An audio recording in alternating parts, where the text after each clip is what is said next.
culto de hoje está sendo muito profético. Cada palavra, cada música, cada coisa que tem sido repartida aqui é algo específico que Deus já separou para cada um de nós. E eu quero te convidar a mais uma vez você estar se abrindo aí para o Espírito Santo, que nessa noite Ele vai ministrar profundamente os nossos corações. Eu espero que você receba essa palavra, né, que Deus tem ministrado ao meu coração com alegria, mas principalmente que você possa refletir em tudo aquilo que vai ser falado nessa noite. A palavra de Deus, ela é viva e ela é eficaz. Ela é, né, como uma espada de dois gumes que ela separa alma e espírito. E sempre quando nós falamos sobre a palavra de Deus, nós estamos falando ao nosso espírito e não à nossa alma. A nossa alma, ela se submete ao nosso espírito.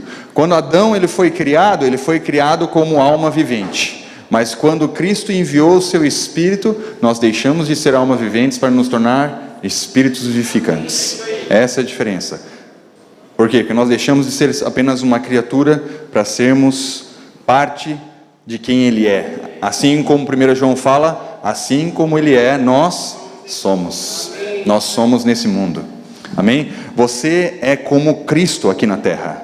E repare que eu estou falando que você é como Cristo. Cristo.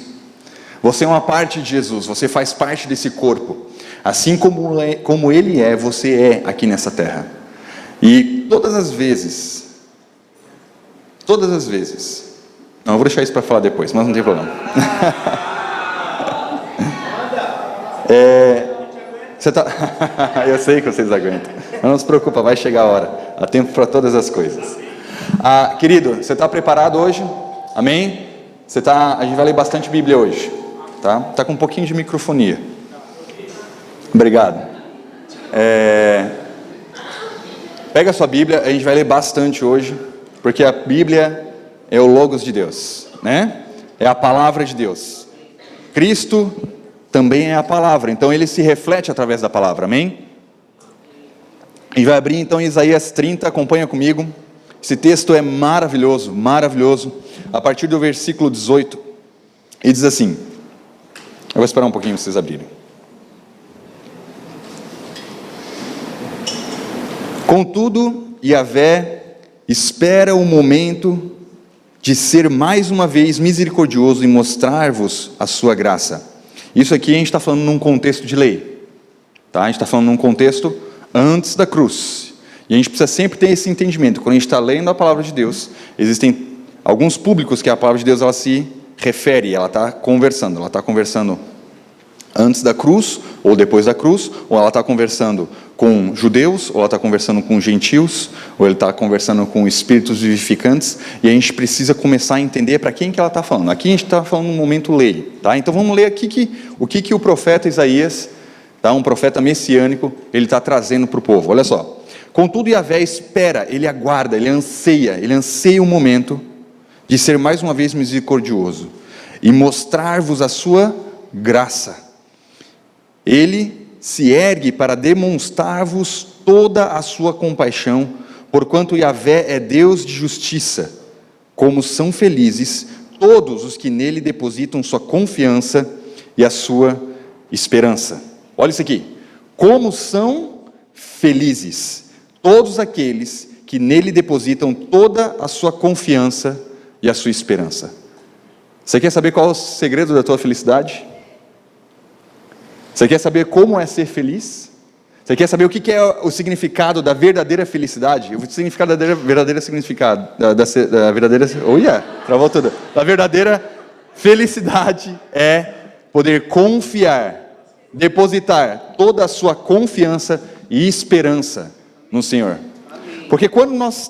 Sabe o que isso significa? Você entende que o seu espírito que está nas regiões celestiais com Deus, assentado, a sua posição fala muito mais do que a sua condição. Porque quando a tua condição, ela está determinando a forma como você age, pensa e se move e vive a sua vida, quão miserável nós somos. Porque nós vivemos de forma terrena, nós vivemos de forma a sempre olharmos de baixo para cima, ao invés de que, quando Deus fala lá em Efésios 2,6, de que Ele nos colocou numa posição celestial, nós temos a possibilidade de viver a nossa vida de cima para baixo, olhando sempre de cima para baixo. Não com olhar altivo, se vocês me entendem. Mas a nossa perspectiva, ela muda. Por quê? Porque a nossa condição, ela não determina quem nós somos, mas sim a nossa posição. Aquilo que a palavra de Deus diz que nós somos, é que nós somos. Porque se a nossa condição determinar quem nós somos, nós viveremos indo de um lado para o outro buscando a felicidade, enquanto a nossa felicidade está colocada no Senhor. Vamos continuar. O povo de Sião, ó povo de Sião que habita em Jerusalém, certamente tu não tornarás a chorar. Olha isso aqui. Tu não tornarás a chorar. Quantas vezes nós temos chorado nesses últimos dias? Se eu tenho uma vida feliz com Cristo, de que eu vou chorar? Somente de alegria. Somente de alegria. Porque a minha felicidade está em Jesus. Não é verdade? Mas olha aqui, olha a promessa do Senhor. Tu não tornarás a chorar. A voz do teu clamor, Ele fará sentir a sua graça. Assim que Ele ouvir a tua súplica, te responderá. Olha isso aqui. Olha que louco isso aqui. A voz do teu clamor, Ele te fará sentir a sua graça. Que engraçado. Ele não fala, no momento que você clamar, Ele vai enviar a sua graça. Mas Ele fala, no momento que você clamar, você irá sentir a graça. Mas Ele está falando num contexto de lei? Como é que Ele pode falar um negócio desse? A graça não veio com Cristo? A graça não veio quando Cristo morreu? O que é a graça? Nós já conversamos sobre isso. A graça, em vez de falar o que é graça, nós temos que perguntar quem é graça. Jesus Cristo é a graça. Jesus é a própria graça de Deus, favor imerecido. Qual foi o favor? Salvação. Salvação é o próprio Cristo. Então, Cristo Jesus, Ele é a própria graça de Deus que nos foi colocada, que é a revelação do próprio amor dEle. Ele é a própria imagem do Pai aqui na terra, mostrando o seu valor. O seu valor, o valor de cada um aqui. Só que, mesmo nesse contexto, nós vamos pegar lá em Apocalipse 13, quando a palavra de Deus fala que o Cordeiro foi imolado antes da fundação do mundo. Então, antes mesmo de Deus criar o mundo, céu e terra, seu Filho já havia morrido pelos seus pecados. A graça de Deus já era manifesta. Já era manifesta. Porém, nós precisamos ter o entendimento, o reconhecimento, senti-la. Quando a palavra de Deus fala sobre entranhas, sobre sentir, ele também fala sobre uma mentalidade. Então nós precisamos ter essa consciência de que a graça de Deus, ela já está. E não é enviada, mas ela já está. A partir do momento que nós fazemos com que o nosso clamor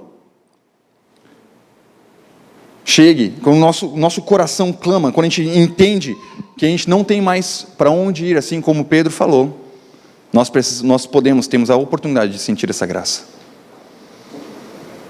Vamos continuar. Ainda que o Eterno te ofereça o pão da adversidade e a água da aflição, seu mestre não tornará a esconder-se. Sim, os teus olhos verão aquele que te instrui. Isso é no versículo 20. Olha só o que diz. Por favor, bota aqui no telão para mim. João 16, 33.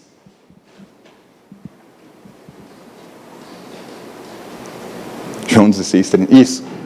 Olha só, vamos ler o versículo de novo. Ainda que o Eterno te ofereça o pão da adversidade e a água da aflição, o seu mestre não te tornará a esconder-se, e os teus olhos verão aquele que te instrui. Isso aqui é Jesus ministrando aos seus discípulos. Eis, eu disse essas coisas para que em mim vocês tenham paz. Nesse mundo vocês terão aflições. Contudo, tenham ânimo. Eu venci o mundo. Ou seja, o que a palavra de Deus aqui está falando? Ainda que a aflição venha, ainda que a adversidade venha, onde é que está a nossa felicidade? Está em Cristo, porque Ele venceu. Você tem que entender, querido, que a palavra de Deus, o que ela te traz, o que ela te revela, ela é muito mais profundo do que simplesmente palavras. Quando a gente entende, quando a gente começa a compreender o que a palavra de Deus fala quem nós somos, ela vai determinar a forma como nós começaremos a viver. Cristo fala, Deus fala em Colossenses 3, que nós estamos em Cristo e escondidos dentro de Deus. Nós estamos em Cristo e escondidos dentro de Deus. Essa é a nossa posição. Sabe por que a palavra de Deus fala em Pedro que o Satanás é como um leão que ele está ao derredor procurando alguém que ele possa tragar? Sabe por que a palavra de Deus fala que ele está procurando e não que ele está encontrando? Porque a gente está escondido. Ele só procura, ele não acha. Porque você está escondido em Deus. É por isso que você tem a sua felicidade independente das aflições. Independente das aflições. Por quê? Porque Ele já tomou as aflições por você. Ele já tomou tudo. Ele fala, ainda que vocês tenham aflições, tem de bom ânimo, porque eu já venci. Eu venci o mundo, eu venci as aflições, eu venci as adversidades por você, para que você possa aprender com que não é na sua força, você simplesmente goza da sua posição agora. Como rei e sacerdote. Amém, querido? Vamos continuar. Você está recebendo isso? Isso aqui é só uma introdução, tá? Isso aqui não é a pregação. Só uma introdução, vamos lá. Amém. Olha esse versículo. Versículo 21. Quer desvies para a direita, quer à esquerda, os teus ouvidos escutarão uma palavra atrás de ti. Esse é o caminho. Segui-o já. Gente, eu estou falando num contexto de lei.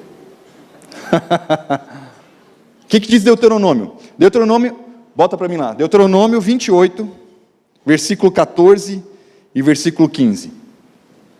Vamos ler de novo aqui, ó. Quer desvies à direita, quer à esquerda, os teus ouvidos escutarão uma palavra atrás de ti. Este é o caminho, segui-o já. Deuteronômio 28, versículo 14. Não se desviem nem para a direita nem para a esquerda de qualquer dos mandamentos que hoje te dou a vocês, para seguir os outros deuses e prestar-lhes culto. Versículo 15.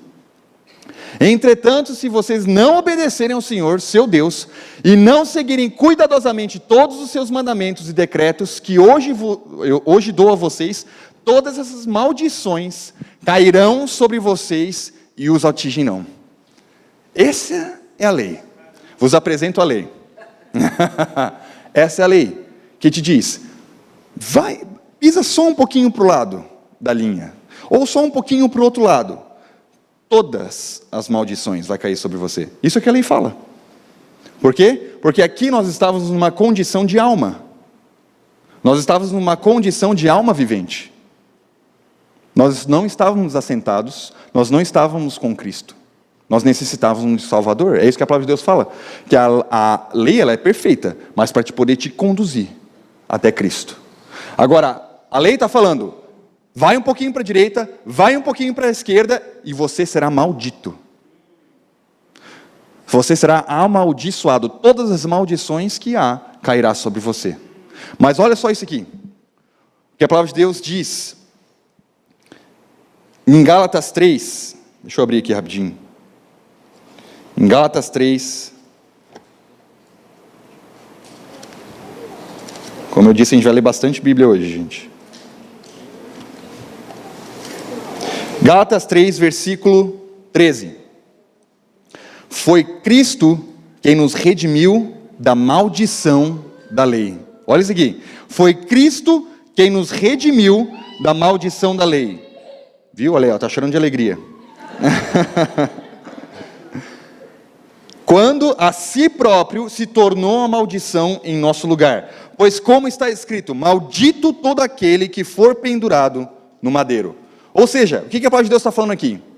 Se você se desviar para a direita, se você se desviar para a esquerda, hoje a maldição não cai mais sobre você, porque ela já caiu sobre alguém.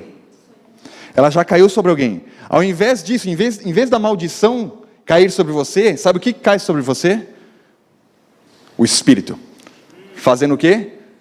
Esse aqui é o caminho. Seguir o caminho. Porque o Espírito nos ensina a forma como devemos andar. Ele não vem para poder trazer a chibata, porque a chibata já foi dada em Jesus. Ele já foi moído e transpassado por todos nós.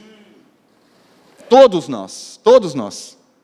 Não existe mais maldição sobre você. Porque Romanos 8 diz que aqueles que estão em Cristo Jesus, não há mais condenação.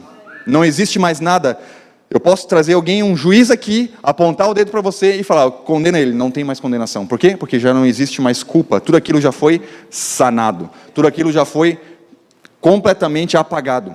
Completamente apagado. Tudo aquilo que havia sobre a sua vida foi apagado em Cristo Jesus. Todo o passado foi pregado lá na cruz. Tudo foi pregado lá na cruz. Cristo, quando ele estava na cruz, o que ele falou? Está consumado. O quê? A maldição foi quebrada. Toda a maldição foi quebrada. Quer ver uma maldição que foi quebrada? Quando Adão, ele caiu juntamente com Eva, Jesus, Deus, né, na verdade, ele olhou para Adão e falou, a partir de agora, do seu suor você retirará o seu alimento. Ué, isso não é uma maldição? Então de onde vem nossa provisão hoje? É do teu suor? Ué, se isso era uma maldição, foi retirada sobre você. Por quê? Porque hoje você desfruta de uma posição. A sua condição pode falar, você tem que plantar. A sua condição pode falar para você, você tem que trabalhar que nem um maluco, senão você nunca vai ter uma aposentadoria. Estão fazendo reforma da Previdência, olha só o que está acontecendo. Você tem que pensar em investimentos, você tem que pensar na previdência privada. Ué, mas quem é que te sustenta? Exatamente. Tem um grande pregador e ele trouxe, o nome dele é Pio Carvalho, ele trouxe um exemplo que me marcou muito.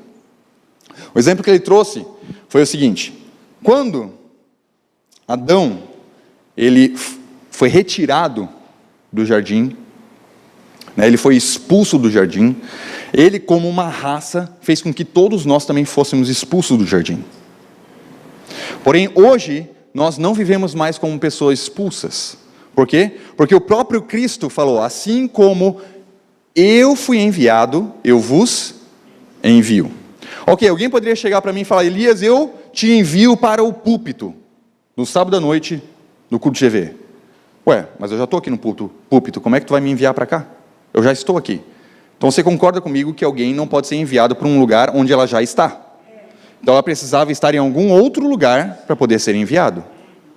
Não é verdade? Então onde é que nós estávamos? Seguinte, nós não vivemos mais uma vida como alguém exilado, porque no momento que Cristo morreu, Ele nos tomou e nos levou para a região celestial. Então nossa posição não é mais aqui. Nossa condição não é mais essa aqui. Então Cristo, assim como Ele nos levou, agora Ele nos envia. Então Ele nos envia aqui à terra para sermos filhos. Amém. O exemplo que Ele deu foi o seguinte. Se eu fui, eleito ali para poder ser o embaixador do Brasil numa nação. Vamos supor uma nação de primeiro mundo, como os Estados Unidos, Canadá, enfim, independente da nação. Eu chego lá e começo a representar o Brasil, tá? Eu fico ali na embaixada, um país de primeiro mundo, usufruo daquilo que o país também tem a me oferecer, e aí de repente acontece uma crise mundial, o país entra em guerra, e tudo começa a desmoronar. A economia do país, que antes era de primeiro mundo, começa a ficar horrível, e todas as coisas começam a ruir. O país começa a passar fome, não tem mais dinheiro, não tem mais comida, guerra para todos os cantos, uma guerra civil, e tu lá. E aí, de repente, o presidente renuncia, o povo toma o poder, destrói todo o Congresso, e tu lá. De repente, não existe mais dinheiro, dinheiro não serve para mais nada no país, de tão pobre que o país ficou. Como é que você fica? Como é que você fica numa situação como essa? Você pode falar, nossa, meu Deus, o Brasil tinha que me enviar logo para esse país aqui. Mas peraí, onde é que tu mora? Você mora na embaixada. A embaixada é propriedade do Brasil, e não do Canadá. Então quem é que sustenta? É o Canadá? É o Brasil. O Brasil que paga o teu salário. Então o caos pode estar acontecendo. E como é que você está? Estou de boa.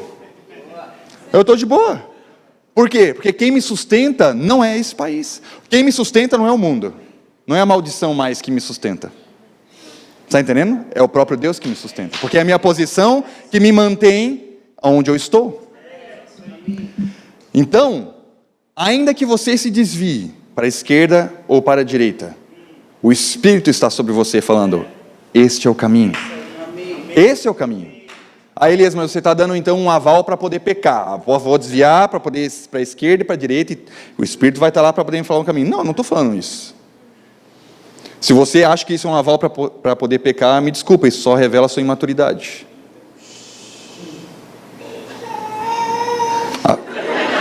Esse chorou pela desgraça dos outros.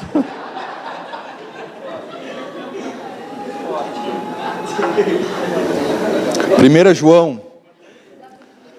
João, capítulo 2, versículo 1 diz assim: filhinhos, e olha a palavra que ele fala, filhinhos, e é isso que a gente vai falar nessa noite. Filhinhos, olha tá aí, ó. Escreva a vocês essas coisas para que vocês não pequem. Se porém, não quando, mas se porém alguém pecar, temos um intercessor junto ao Pai, Cristo Jesus, o justo. Olha como ele coloca essas palavras juntos. Filhinhos e justiça. Vamos chegar lá. Vamos lá. Vamos continuar. Então, esse é o versículo 22, tratarás como impuras as tuas imagens revestidas de prata e os teus ídolos cobertos de ouro. Lançá-las fora como obras imundas e lhes ordenarás, fora daqui. O que a palavra de Deus está falando aqui? Então, tudo aquilo que nós tínhamos como valor para nós, todos os nossos princípios que nós tínhamos antes da cruz, tudo aquilo que nós tínhamos antes de nós entendermos a graça, nós mesmos começaremos a ver como sem nexo. Até o Andrei trouxe um exemplo agora, antes de eu subir aqui, que lá em Éfeso, quando as pessoas estavam queimando os seus livros de feitiçaria e tudo mais. Por quê? Porque eles viram algo muito maior, algo que tinha muito mais valor. A palavra de Deus fala que Cristo se fez pobre para que nós nos tornássemos ricos. Então a riqueza que nós recebemos em Cristo Jesus é muito mais valorosa do que aquilo que nós tínhamos como riqueza antes. Então nós mesmos falaremos, isso aqui não serve mais. Então nós jogaremos os nossos ídolos. E olha só que engraçado, os ídolos, eles estão ligados à nossa alma, à nossa necessidade de aprovação, à nossa necessidade de ter um conforto, tá? Vamos chegar lá também. 23, ele enviará a chuva. Ai, gente, eu vou ter que ler em outra versão, olha só, versão Almeida, diz assim, ó. Então, ele dará a chuva sobre a semente com que semeares a terra, como também pão da novidade da terra, e esta será fértil e cheia. Naquele dia o teu gado pastará em lugares largos pastos. Tá, talvez você não tenha entendido o que eu quis dizer aqui. Eu vou ter que parar um pouquinho, de dar uma destrinchada nesse versículo contigo, para você poder entender aquilo que a palavra de Deus está querendo nos falar. Então ele dará a chuva à semente que for plantada na terra. Certo? Mateus 13 fala sobre uma parábola, que um semeador saiu a semear. E ele estava semeando o quê? Vocês sabem? Ele estava semeando, a palavra de Deus fala que ele estava semeando a própria palavra. A palavra ela é um símbolo da semente, e a terra era um símbolo dos nossos corações. Então olha o que ele fala, ele fala que vai enfiar a chuva, a semente que for plantada na terra. E a chuva, ela é uma figura, ela é um símbolo, não só do Espírito Santo, mas como da graça de Deus. Ele envia o seu Espírito e a sua graça sobre toda a terra que receber a semente. E olha só o que ele fala. Como também o pão da novidade da terra. Quem é o pão da vida? Jesus Cristo. Então ele envia a própria palavra dele, que ela se torna uma novidade. Por isso que são boas novas. Por isso que o Evangelho é chamado de boas novas. E essa palavra, ela se torna uma novidade. Por isso que a gente está falando de novo de Deus. Esta palavra que nós temos tido, ela se torna uma novidade. E ela é um alimento sólido para nós. Ela é algo físico, algo que nós podemos provar, aquilo que Deus tem realmente revelado através do Filho dele na palavra, no Logos. E o teu gado pastará em lugares largos de pasto. O que fala isso? A partir do momento que nós experimentamos desse pão, nós podemos viver a abundância. É por isso que Cristo fala que através de mim vocês terão vida e vida em... Ok, Elias, beleza. Tranquilo. Né? Vocês estão falando sobre novidade de vida, vocês estão falando sobre algo novo de Deus, vocês estão falando sobre graça, sobre justiça. Mas tudo isso que você está falando é muito bonito. Só que minha vida não mudou. Eu ainda continuo tendo que trabalhar que nem um maluco. Eu ainda continuo tendo um monte de aflição, né? Meus parentes estão assim, meu chefe está assado, minha família está acontecendo isso, meu namorado, minha namorada estão assim, estão assado. Eu não estou conseguindo ver isso acontecer na minha vida. É bonito quando vocês falam. Mas e aí? Como é que eu fico nessa? Ok. A abundância da vida de Deus, ela está diretamente ligada com a justiça, com o nosso entendimento de justiça. A graça, ela nos dá acesso à herança, mas a justiça de Deus, ela te faz usufruir disso. Tá? Vou repetir isso. A graça, ela te dá acesso à tua herança. Tá? Agora, a justiça, ela te proporciona usufruir dela. Tá, mas que herança é essa, Elias?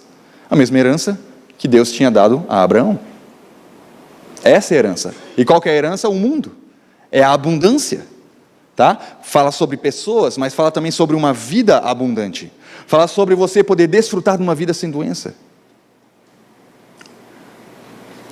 Ok, eu quero dar um testemunho para vocês. A partir do momento que eu comecei a entender isso, eu tinha muitos casos de rinite. Mas a partir do momento que eu comecei a aprender a respeito da palavra de Deus e da vida abundante, eu quero testemunhar para vocês que faz mais de um ano que eu não dou um espirro por causa de rinite. Mais de um ano. E eu não estou fazendo tratamento algum. Mais de um ano sem dar. E isso era algo que me seguia. E eu passei um inverno inteiro sem ter que usar um Sorine nem nada. E quem usa Sorine aqui sabe como isso é ruim. Que esse negócio vicia. Eu passei um inverno inteiro sem isso. Talvez eu possa até ficar abismado, mas eu não posso ficar abismado, por quê? Porque é só um cumprimento da palavra. É simplesmente algo que Deus já me possibilitou. Às vezes uma mentira quer se manifestar. Eu uso um papelzinho, tiro aquela mentira e falo, isso aqui não é meu. Isso aqui não é meu. Está entendendo? Eu não estou falando, porque nós ainda habitamos em um corpo. Nós ainda habitamos em um corpo. Porém, a forma como você lida com esse corpo determina a sua posição. A forma como você entende sua posição.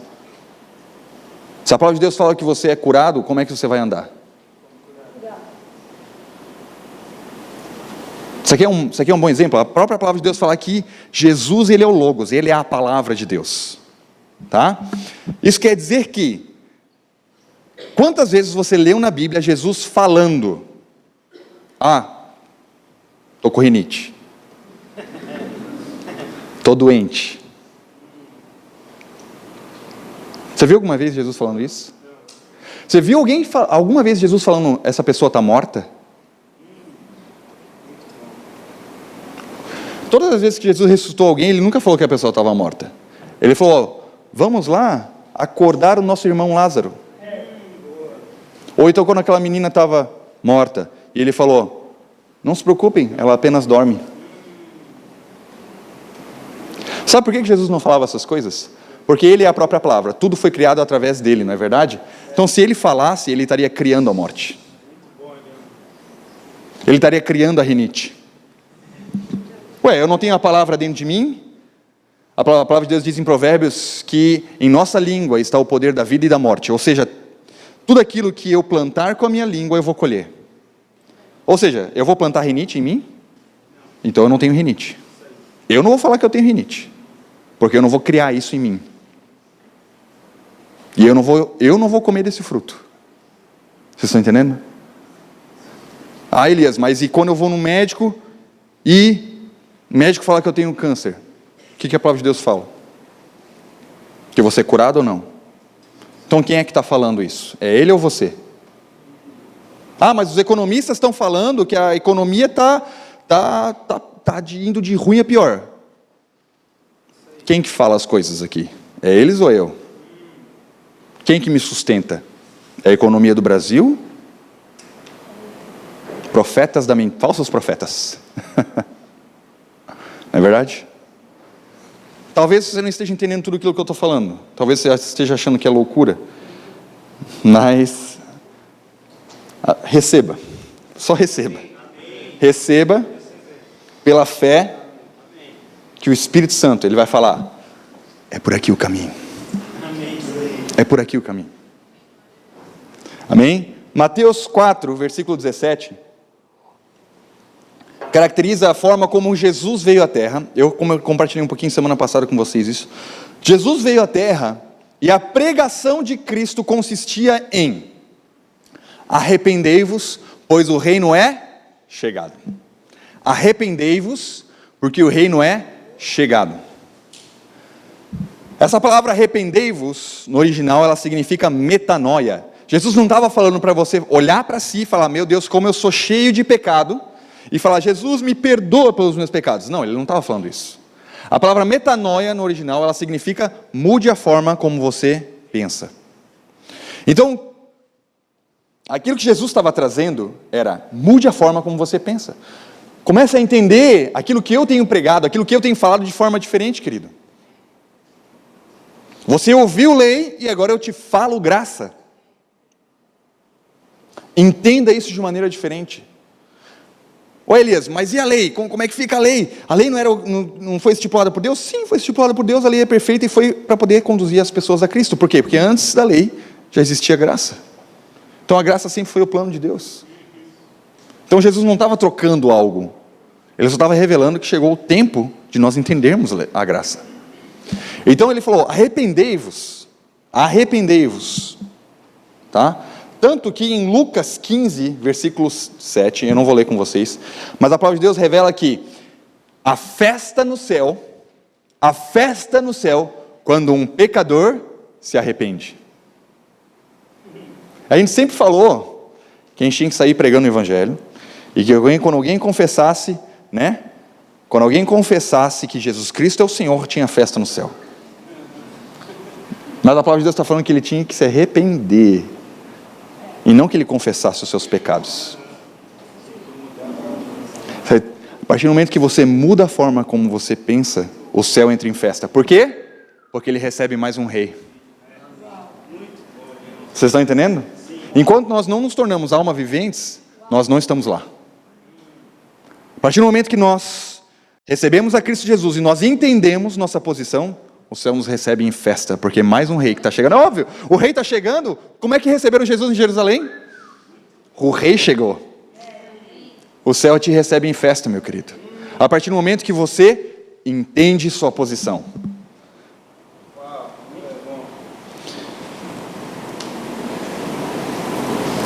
Passamos a viver uma vida do céu para a terra. Nossa visão passa a ser como o céu vê as coisas.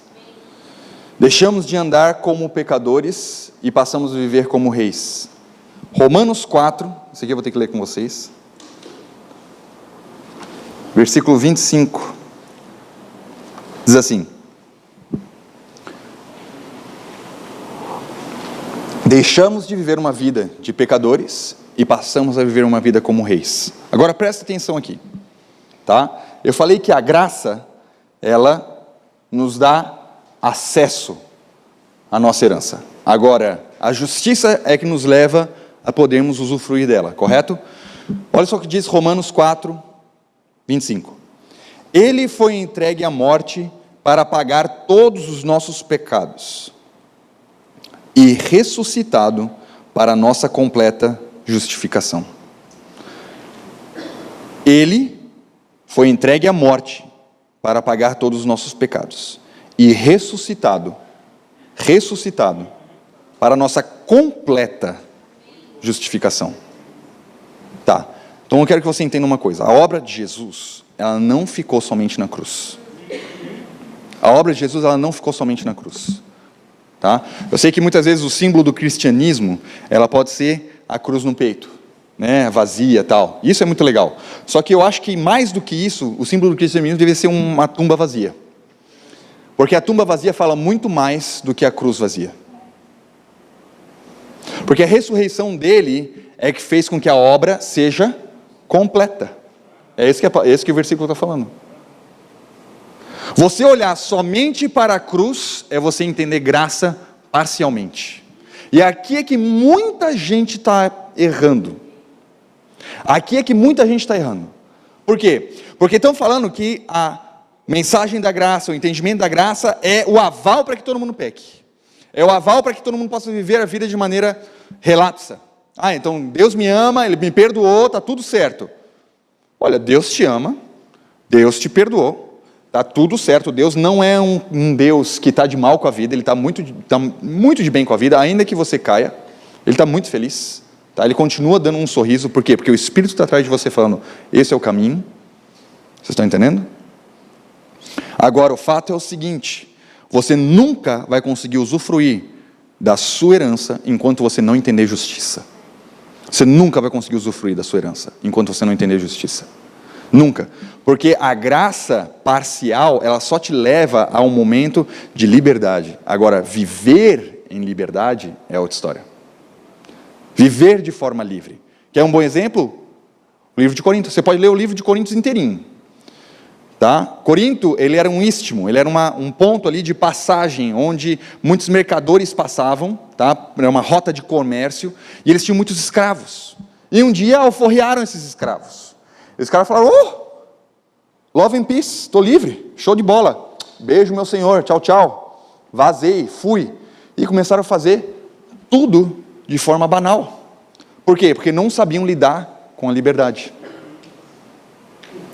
Então você entender graça parcialmente é você não saber lidar com a liberdade. Agora, quando você começa a entender justiça, você começa a entender a sua posição como rei, você não vê um rei fazendo qualquer coisa por aí, vê? Um rei se porta como? Como rei. Um filho se porta como? Um filho do rei. Se porta como? Filho do rei. Não é verdade?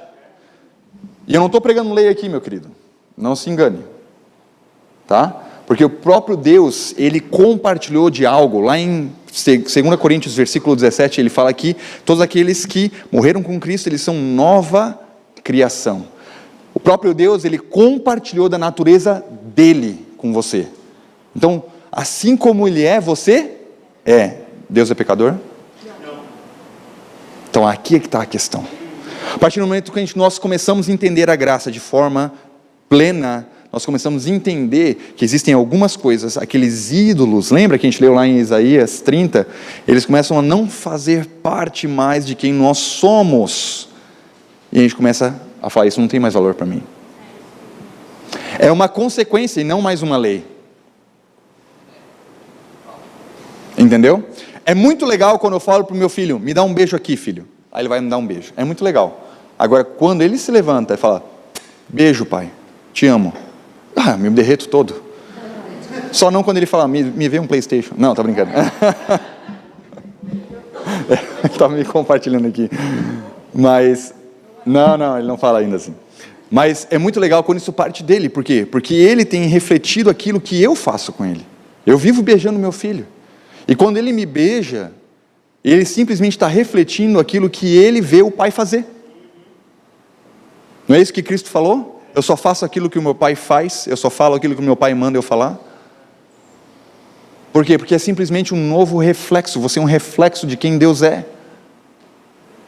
Porque você passou a ser como Ele é. Você é uma nova criação, querido. 1 João, quero abrir contigo. 1 João 2, versículo 29, se puder projetar para mim.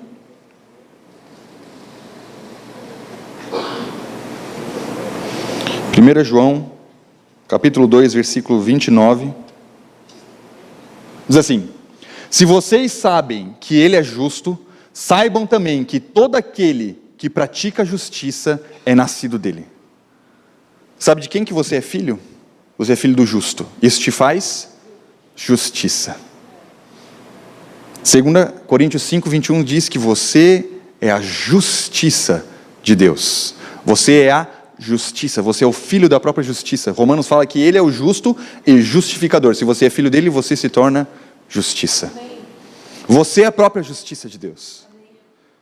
Sabe o que é justiça? É você poder estar diante de Deus sem nenhum complexo de inferioridade, sem se achar menor do que Ele. É você estar diante de Deus sem nada te acusando, falando que você é menor, falando que você é pecador, falando que você é menos. Por quê? Porque Ele já te tornou igual. Porque assim como Ele é, você é, querido. E aí às vezes a gente precisa parar um pouquinho e começar a entender esse tipo de coisa. Por quê? Porque se eu me apegar a isso, eu vivo de maneira diferente. Agora, se eu não me apego, eu saio daqui e falo, nossa, que mensagem boa, Elias, que mensagem de esperança. Só que dá um passo aqui para fora, as aflições vêm e nada disso mais importa, porque você já esqueceu. Você duvida. Você quer saber? Todas, sem sombra de dúvida, todas as aflições que você passa, todas as preocupações que você tem, todas as ansiedades que você pode possuir, toda a depressão que você possa ter, tudo isso é fruto do momento em que a sua alma começa a duvidar da sua posição. Tua alma começou a duvidar da sua posição. Você faz com que os seus olhos comecem a enxergar a sua condição e não mais onde você estava.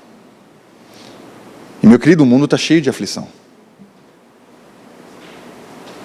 Então, eu não quero te trazer isso como um peso, mas como esperança. Por quê? Porque o próprio Cristo já te possibilitou a viver de forma sobrenatural. De forma sobrenatural. Para nós se torna natural. Para as pessoas se torna sobrenatural. Vocês estão entendendo?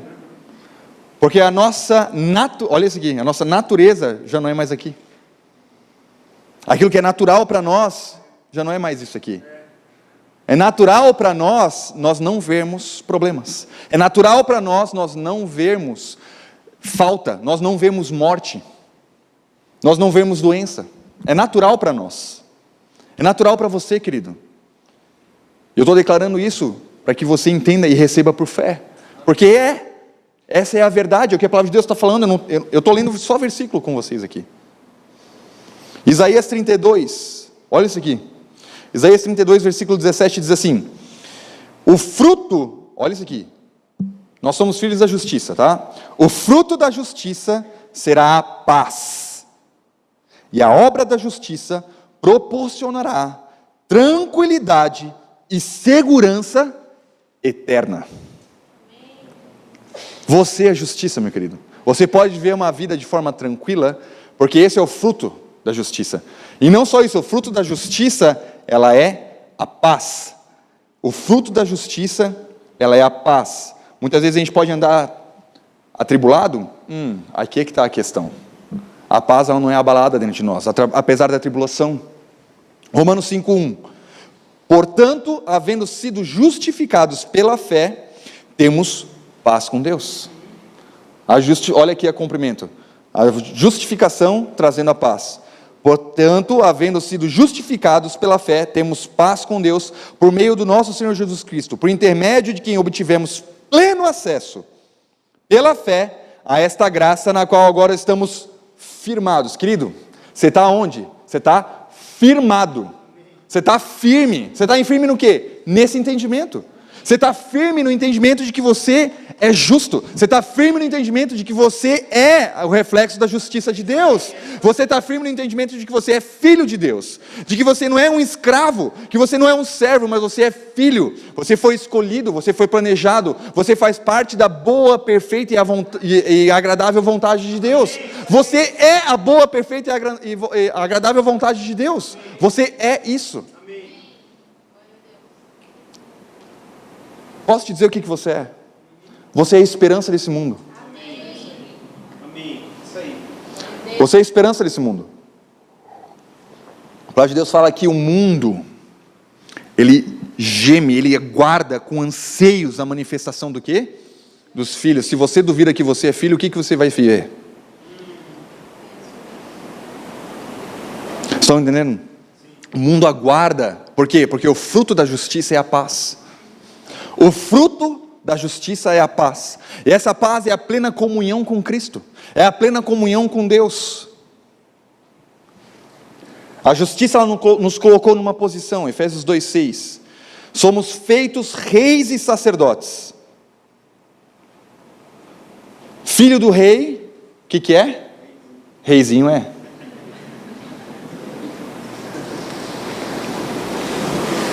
Apocalipse 19,16 diz que ele está tatuado, ó, pode tatuagem? Está tatuado na coxa de Jesus, tá? Tatuado na coxa de Jesus está escrito, Rei dos Reis. Rei dos Reis. Essa é a sua identidade, querido. É a sua identidade. Você é um rei. Você é um rei. Ele é rei dos reis. Nossa boca confessa... vamos lá. Isso aqui eu quero parar um pouquinho para a gente poder falar. Eu estava falando sobre um pouquinho, sobre a gente entender a graça de forma parcial, correto? Vamos lá para Romanos 10. Romanos 10:10 diz assim: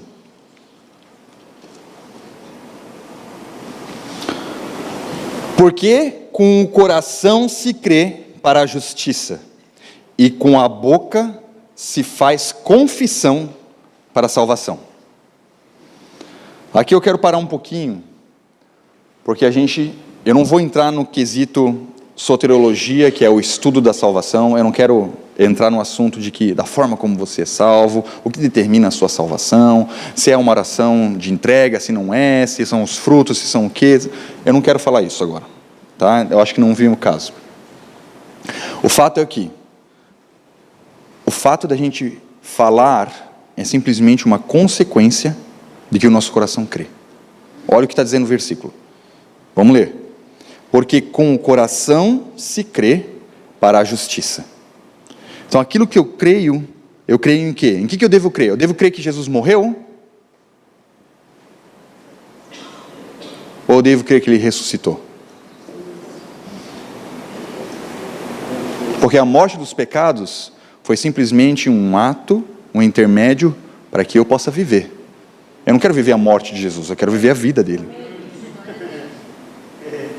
Porque quantos aqui já viram aquele filme Resgate do Soldado Ryan? Já viram? Alguém aqui não viu o filme? Não viu? Ô louco, gente. Desculpa, vou dar um spoiler aí. Tá? No final do filme, tá? É um filme de 90 e tantos, vocês já deviam ter assistido. No final do filme, depois dos caras terem feito um esforço danado para poder achar o cara, né? Lá nos últimos momentos do Tom Hanks, não era só a exímia atuação de Tom Hanks, de todos os papéis de Tom Hanks. Ele chega para o Ryan e fala assim: faça valer a pena. Ele fala: como é que eu posso deixar vocês aqui morrendo no campo de batalha? Faça valer a pena. E o filme, enfim, ele gira em torno disso, né? Depois mostrando tal, como é que... Mas por que eu estou falando isso, gente? Quando Cristo, Ele morre, e a gente vive somente a morte de Cristo, a gente está desperdiçando uma vida eterna de abundância. Porque a morte dele foi só um intermédio para que nós chegássemos à vida. A morte de Jesus, que perdoou os seus pecados, ela foi só o aval para que você pudesse chegar à vida. Senão a gente nunca poderia chegar à vida. É isso que eu quero ser. Muitas vezes a gente foca no pecado. Gente, eu dei um cusparado agora. A gente foca no pecado. A gente fica tão focado no pecado. Eu vou cuspir um pouquinho para o lado de cá que o pessoal ali já está reclamando. A gente fica tão focado no pecado, que a gente esquece a vida. Porque o pecado é a morte. Quanto tempo a gente vai ficar ligado no pecado das pessoas? Eu não estou falando que, ai meu Deus, Elias, você não liga mais o pecado. Não, querido, ele está num processo de entendimento assim como você está. Ou vai me falar que você é completamente livre do pecado? Não estou falando que você não possa ser, tá? Ainda aqui. Mas o fato é o seguinte: entenda a vida que Jesus lhe proporcionou, ela é que te capacita a viver sem pecado algum. E eu quero afirmar isso de maneira concreta. Você pode viver uma vida sem pecado algum. Por quê? Porque se Ele viveu, e hoje Ele vive em você, e você é uma nova criação, a sua carne já foi crucificada na cruz, é isso que diz em Gálatas, ela já foi crucificada. O que aconteceu com a carne então? O que aconteceu com a carne? Morreu. Não é verdade? Morreu. Então nós temos a possibilidade de viver de forma santa. Então quando Deus fala, sede santo porque eu sou santo, Ele não está colocando um peso sobre você. Meu Deus, eu tenho que ser santo. Não. Você simplesmente é quem eu sou. Vocês estão compreendendo? Amém. Diz um amém aí para eu entender que vocês estão entendendo. Amém. Então tá. Então com o coração você crê para a justiça, e com a boca você confessa a salvação. Tá? Mateus 12, versículo 34, diz o quê? Que a nossa boca fala daquilo que o nosso coração está cheio. Então, se o meu coração está cheio de fé na justiça, o que a minha boca externaliza? Justiça. Ué, mas a boca não é de onde sai o logos? Da boca não é onde eu lanço a vida e a morte? Da boca não é onde eu lanço a semente e eu colherei desse fruto? Se eu creio na justiça, o que minha boca vai falar? Justiça. E o que eu vou colher? Justiça.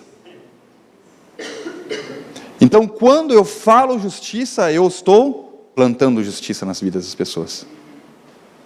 Vocês entendem? Então, eu quero ler muito esse versículo.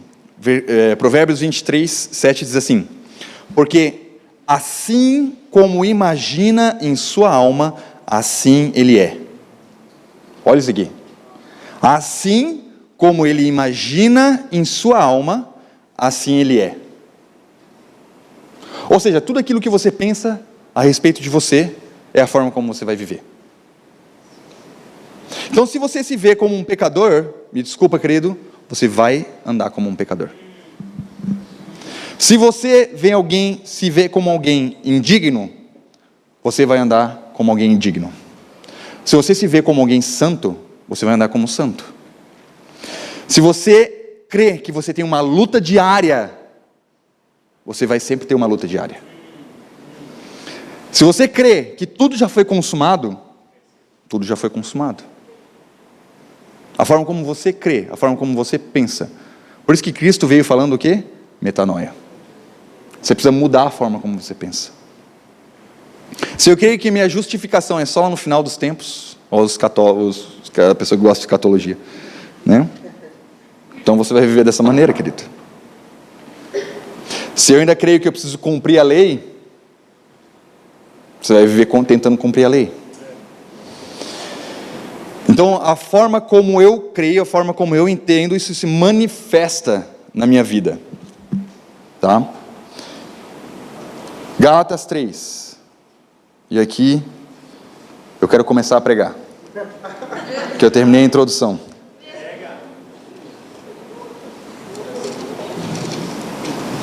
Isso aqui era só para a gente poder... Jesus, cara... Sai daí, cara. Sai.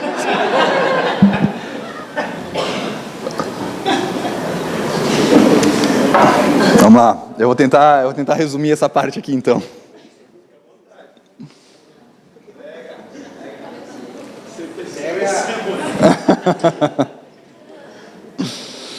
Gálatas 3. A gente vai ler um pouquinho da Bíblia agora de novo. Gálatas 3, versículo 18 diz assim: porquanto se a herança provém da lei, e eu estou falando sobre a herança desde o início, tá? A justiça nos trará o usufruir da herança. Porquanto se a herança provém da lei, já não depende mais da promessa. Deus, entretanto, outorgou a herança gratuitamente a Abraão, por intermédio da promessa. Qual era então o propósito da lei? Ora, a lei foi acrescentada, olha isso, ela foi acrescentada. Existia algo, e ela simplesmente veio para acrescentar. Depende de como você vê a lei, é a forma como você trata ela. Se você lê a lei como forma absoluta, é a forma como você vai viver ela. Mas a própria palavra de Deus está falando, a lei foi acrescentada, ou seja, já existia algo. A lei só veio para poder acrescentar ao nosso entendimento. Vamos lá, continuando. Ora, a lei foi acrescentada por causa das transgressões. Ou seja, se não houvesse transgressões, não haveria lei. Não é verdade? Até quando, gente? Olha o que diz o versículo. Até que. Até quando a lei estava vigente?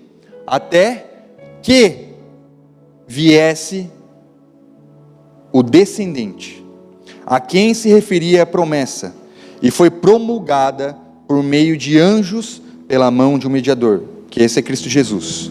Entretanto, o mediador não representa somente um, mas Deus é um só. Sendo assim, pode a lei ser contrária às promessas de Deus? De forma alguma, pois se tivesse sido outorgada uma lei que pudesse conceder vida, com toda certeza a justiça resultaria da lei. Sabe o que diz Provérbios a respeito da lei? A lei é perfeita e refrigera a alma.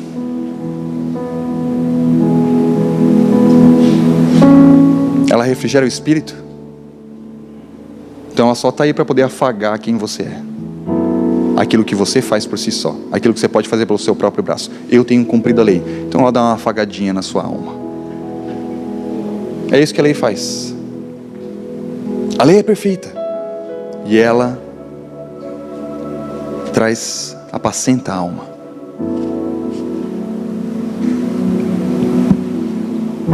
Contudo, a Escritura colocou tudo debaixo do pecado, para que a promessa fosse concedida aos que creem por intermédio da fé de Jesus Cristo. Antes que essa fé chegasse, estávamos sob a custódia da lei. Então, antes da manifestação do Filho, estávamos sob a custódia da lei.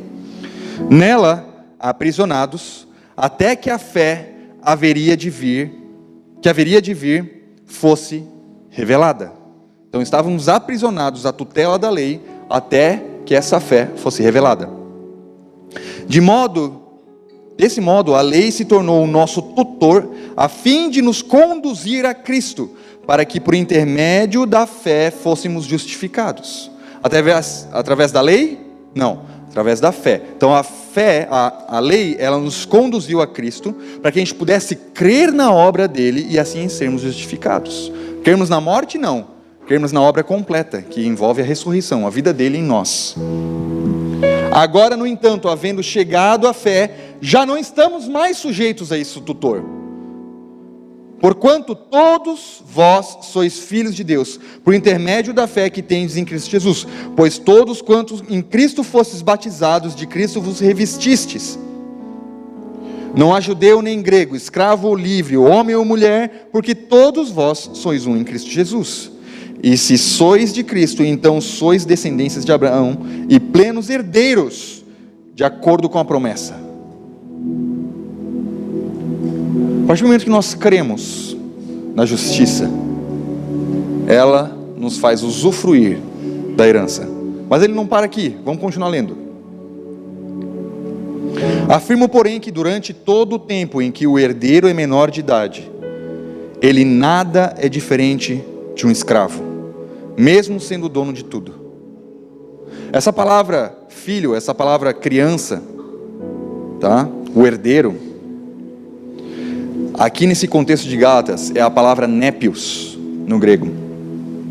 E essa palavra népios significa criança, incapaz de receber instrução, não tem compreensão do todo, não tem compreensão do todo.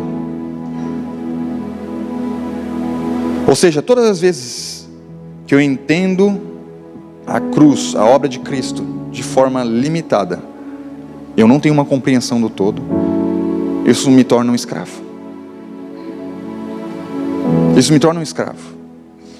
Do que você é escravo se você não vive como herdeiro? Você é escravo das aflições que Jesus já tomou. Você ainda não entendeu o todo, você não entendeu a vida. Você está entendendo? Você se torna um escravo das circunstâncias. As coisas começam a determinar a forma como você anda, como você pensa e como você fala. Você começa a acreditar mais nas estatísticas do que na verdadeira palavra. Népios, filho imaturo, que até pode usufruir da graça. Por quê? Porque o filho não vai deixar de entrar na casa do pai. Ele, apesar de se assemelhar a um escravo, ele não vai deixar de poder entrar na casa do pai, porque a graça concedeu isso a ele. Mas sempre irá precisar de um tutor, dizendo o que ele pode ou não pode fazer. Sempre vai precisar de alguém falando, faça isso ou faça aquilo. Sabe uma característica do filho népios? É você sempre precisar de alguém falando aquilo que você precisa fazer. Sabe que agora uma característica do filho népios? É você sempre precisar da aprovação de alguém. Ou você sempre falar, porque você fez isso, é porque eu estou assim. Você não se importa com quem eu sou. Sabe o que você está me falando? A minha alma é mais importante do que aquilo que a palavra de Deus fala. Eu não consigo viver como herdeiro. Por quê? Porque tudo está sendo voltado para você. É isso que um escravo pensa. Eu estou aqui como escravo. Sendo que a palavra de Deus até pode nos comparar como os escravos em amor. Que eu não quero entrar muito nesse assunto, mas são aqueles que eles não viviam mais na casa do seu Senhor, porque Jesus é nosso Senhor, como escravos, mas eles viviam por amor. A mentalidade de népios começa a colocar as nossas mazelas, as nossas tribulações, como resultado de uma condição, como resultado de algo que alguém fez para nós. Por quê? Porque você ainda não usufrui da vida. Você ainda não usufrui da herança. Porque a herança já te libertou. Por quê? Porque você já se tornou completo em Deus.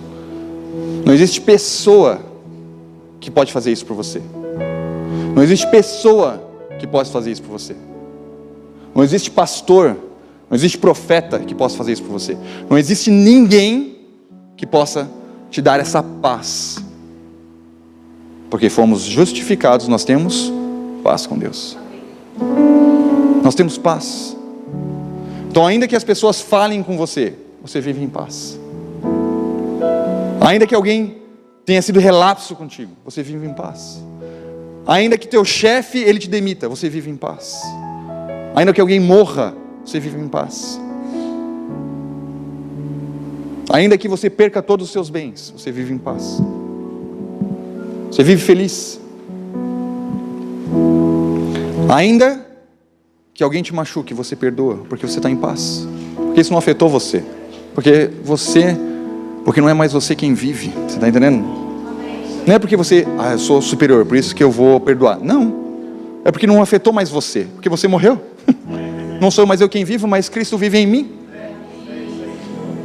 E se ofendeu a Cristo, o que Cristo fez para essa pessoa? Já foi perdoado, ó. Não é verdade? Então o perdão, ele se torna algo tão simples. Porque não existe, não estou falando que não existe mais você, mas existe um novo você, que é Cristo na terra. Por isso que você é chamado de corpo de Cristo. Vocês são os membros dele. Vamos lá, para finalizar. No entanto, está sujeito a tutores administradores até o tempo determinado por seu pai. Da mesma forma, nós, quando éramos menores, estávamos debaixo de um sistema que nos escravizava aos princípios básicos desse mundo. Todavia, quando chegou a plenitude, Antes nós estávamos escravizados. Agora, quando chegou a plenitude dos tempos, Deus enviou o seu Filho, nascido de mulher, nascido também debaixo da autoridade da lei, para resgatar os que estavam subjugados pela lei, a fim de que recebêssemos a adoção de filhos. E porque sois filhos, ele está falando porque sois népios? Não, aqui ele não está falando mais de népios. Olha só, essa palavra que ele fala aqui é ruios, tá? No grego, ruios. Descendente, significa descendente da prosperidade, da herança, aquele em que o caráter do pai foi formado. Olha isso, sua vida se assemelha a Deus, governado pelo Espírito. Ele tem pleno acesso à intimidade. Ele não tem acesso apenas à casa, mas ele tem acesso à intimidade. O ruios é o filho maduro. O ruios é aquele que entende graça e justiça. O ruios é aquele que entende que a graça, ela é um meio para nós podermos chegar à justiça. Que a graça não é o aval, mas a graça é o meio para que a gente possa chegar na justiça. Jesus foi o meio para que a gente pudesse chegar na justiça. E eu não estou, entendam, gente, que eu não estou desmerecendo Jesus quando eu falo isso. Jesus foi só um meio. Mas quando eu te exalto, meu querido, eu estou exaltando Cristo, porque Cristo está em você. E todas as vezes que você se menospreza, você está menosprezando o próprio Cristo que está em você.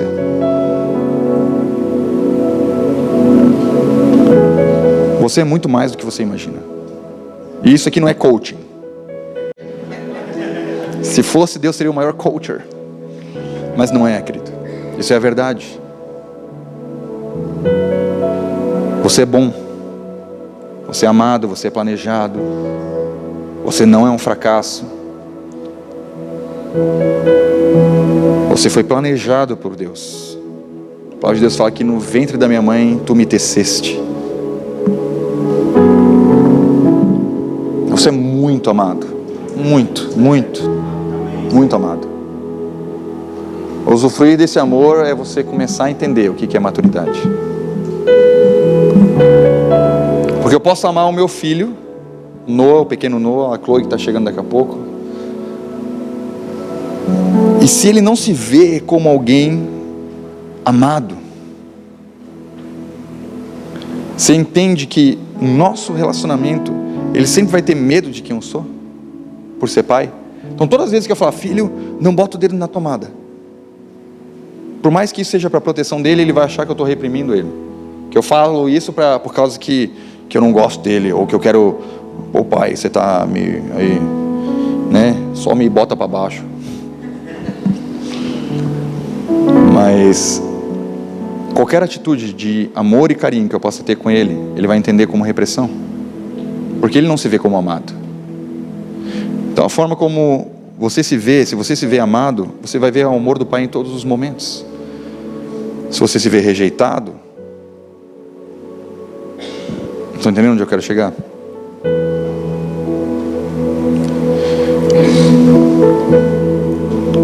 O filho maduro vive a justiça entendendo o todo. Ele reflete a nova natureza, que é a natureza de Deus, naturalmente. Porque o Filho de Deus, ele se torna um filho de Deus. Filho de Deus, você é filho de Deus. Assim como ele é, você tem a essência dele, você tem a natureza dele. A própria palavra de Deus fala que você tem a mente de Cristo, a mente dele, a forma como você pensa, a forma como você age, a forma como você ama, o fruto da justiça. Você é um fruto da justiça, você é o filho da justiça, e as coisas que você faz é um fruto dela, um fruto da justiça. Você vive como herdeiro da herança. E porque sois filhos, versículo 6, Deus enviou o Espírito do seu Filho para habitar em vossos corações, e Ele chama Abba Pai. Sabe essa palavra Abba? Ela significa uma das palavras de mais intimidade que um filho pode ter com um pai. É tipo um paizinho, um pai querido, né? Fala, ô pai, né? E aí, beleza? Não, é tipo pai. É aquele Sabe quando meu filho agora ele pegou uma mania, e uma vez ele estava andando em casa, aí ele bateu a cabeça na mesa, né? Recentemente a gente comprou uma mesa, e era algo novidade para ele, né? Não estava acostumado com a mesa em casa, e aí estava andando e pum, deu uma testada na mesa, começou a chorar tal, eu falei, ô filho tal, e ele, daddy, e aí eu peguei ele no colo tal, dei um beijinho ali, tá doendo onde? Ele, aqui e tal, eu falei, tá, dei um beijinho nele, aí, impressionante, cara, quer ver uma coisa que cura na hora, é beijo de pai e de mãe, uma coisa que cura assim, ó, o choro para, e eu vou te falar uma coisa, Deus tem te beijado muitas vezes, só que você não acredita nessa cura, mas,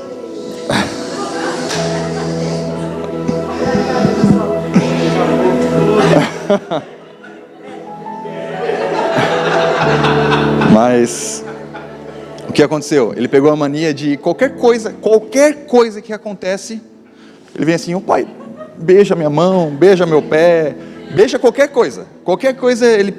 Aí, esses dias, minha esposa se machucou, ele falou, foi fazer o quê? Foi beijar ela. Naturalmente, não foi, ele foi espontâneo dele. Eu não falei, beija a mamãe por causa que tá dodói. E aí eu olhei para ela e falei, agora faz que não tá mais doendo.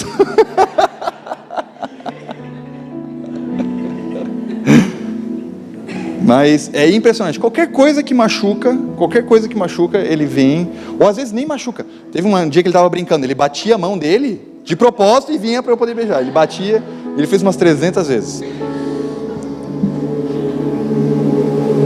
Mas, enfim, naturalmente, ele expressava quem ele era, quem eu era junto com ele. A intimidade é o daddy dele, é o papai dele, é a intimidade. E esse Espírito hoje nos faz clamar esse Abba Pai, essa intimidade com Deus. Versículo 7, portanto tu não és mais escravo, mas filho, e sendo filho és igualmente pleno herdeiro por decreto de Deus. Hebreus 5, eu prometo que eu estou acabando, se o louvor quiser subir, eu estou quase acabando, quase, mas aqui é importante a gente falar sobre isso.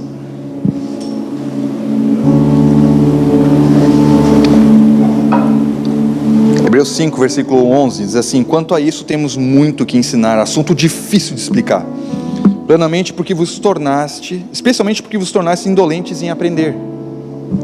Presta atenção, não fica de olho no louvor não. O que o autor de Hebreus está falando aqui? Ele está falando o seguinte, ele começa o livro falando sobre Jesus é rei, Jesus foi servo, mas ele é rei, ele também é nosso representante, e hoje ele é sumo sacerdote, segundo a ordem de Melquisedeque. E ele começa a falar sobre essa ordem de Melquisedeque, que é uma coisa louca. Se eu tiver uma outra oportunidade eu quero explicar para vocês isso de maneira diferente, mas enfim. Ele começa a falar sobre a ordem de Melquisedeque. E de repente ele para o assunto. Ele estava começando a falar sobre o sumo sacerdócio de Cristo, segundo a ordem de Melquisedeque, ele para o assunto. E ele fala, quanto a isso, tenho muito que ensinar. Muito. Assunto difícil de só explicar. Especialmente porque vos tornastes tardios, indolentes em aprender. Apesar de que a essa altura já devesseis ser mestres, ainda estáis necessitando de alguém que vos instrua mais uma vez quanto aos princípios elementares da palavra de Deus.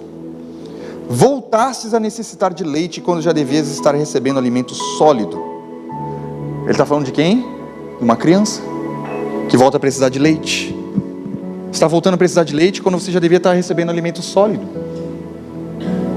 Ora, quem precisa alimentar-se de leite ainda é criança, ainda é népios,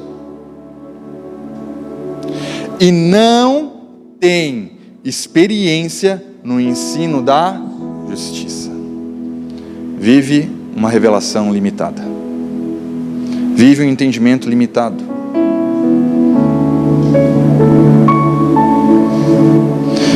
O filho imaturo, ele não é experiente no ensino da justiça, ele precisa de algo que guie ele. sua alma ainda fala mais alto, seus prazeres ainda falam mais alto.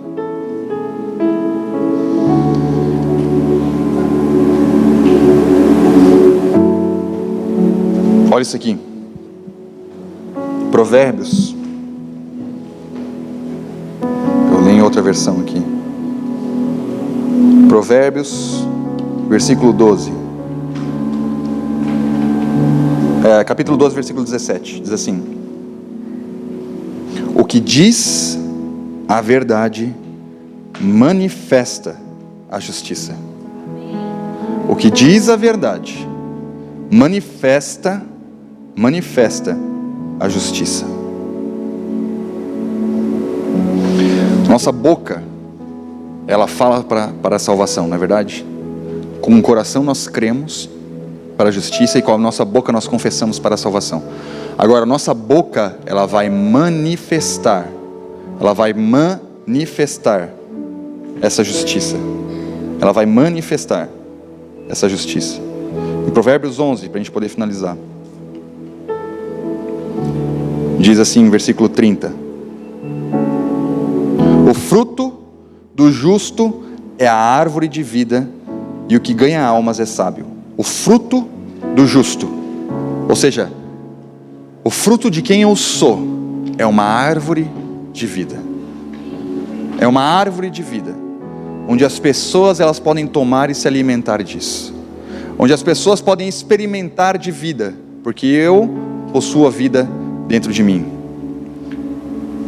Lembre-se de que não sou eu, mas eu quem vivo, mas Cristo vive em mim. Ele é a própria vida em mim. Então, aquilo que eu manifesto, aquilo que minha boca tem manifestado, as pessoas podem tomar disso e receber como vida para elas, e poder usufruir da justiça por causa disso.